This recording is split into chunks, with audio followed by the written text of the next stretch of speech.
ಮಾತ್ರ ಎಲ್ಲಿ ಬೇಕಾದ್ರೂ ಹೋಗ್ತಾರೆ. ನಿದ್ದೆ ಕೆಡಿಸುತ್ತೆ ಪ್ಲಾನು. ನಮ್ಗೆ ಬೇಕಾಗಿದ್ದು ಅದೇ. ಅವನ ಅಜ್ಜಿನ ಯಾವ ಪ್ಲಾನ್ ಅದು ಓದ್ಸಲಿ ಇದ್ದಿದ್ದು ನಾ ಈ ಕಡೆ ಇರೋದ್ರೆ ಆ ಕಡೆ ಸಿಗಲ್ಲ, ಆ ಕಡೆ ಇದ್ರೆ ಈ ಸಿಗಲ್ಲ. ನಾನು ಇನ್ನೂ ಒಂದು ಪ್ರಶಾಂತ್ ಪ್ರೇಮ್ ಹತ್ರ 3/4 ಗಂಟೆ ಬಿಫೋರ್ ಮಾತಾಡಿದೆ, 6 ಮಂತ್ ಹಿಂದೆ. ಒಬ್ಬ ವ್ಯಕ್ತಿಯ ಮೈಂಡ್ ಸೆಟ್ ಹೆಂಗಿದೆ ಸಿಂಪಲ್ ಆಗಿ ಹೇಳ್ಬಿಡ್ತೀನಿ.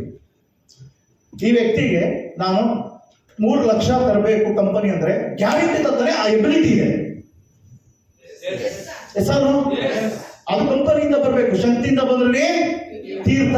ಆದ್ರೆ ಶಂಕದಿಂದ ಬಂದಿದ್ದು ಈ ಒಂದು 5 ವರ್ಷ ಏನು ಗೊತ್ತಾ, 30,000 ತಗೋಬಾ ಅಂತ. ಆದ್ರೆ ಅವನ ಕೈ 50 ಅಲ್ಲ, 5 ಲಕ್ಷ 10 ಲಕ್ಷ ತಗೋ ಎಬಿಲಿಟಿ ನನಗಿದೆ, ಅವ್ರಿಗೂ ಇದೆ. ಆದ್ರೆ ಇವ್ರು ತಗೊಂತ ಅವ್ರ ಕಂಪನಿ ಹೇಳ್ಬಿಟ್ಟಿದೆ 30 ಸಾಕಂತೆ. ಕಂಪನಿ ಹೇಳಿದೆ ಎಷ್ಟಿಗೆ 60 ಸಾಕಂತೆ.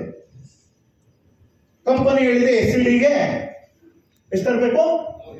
ನಾವು ಎಕ್ಬಿಟ್ಟು ಹೋಗಿದ್ದೆ ಅಲ್ಲಿ. ಅದೇ ಕಂಪನಿ ಅವನಿಗೆ ನೋಡಪ್ಪ ಎಸ್ಡಿ ಆಗಿ 5 ಲಕ್ಷ ತರಬೇಕು ಅಂದಿದ್ರೆ ನಾನು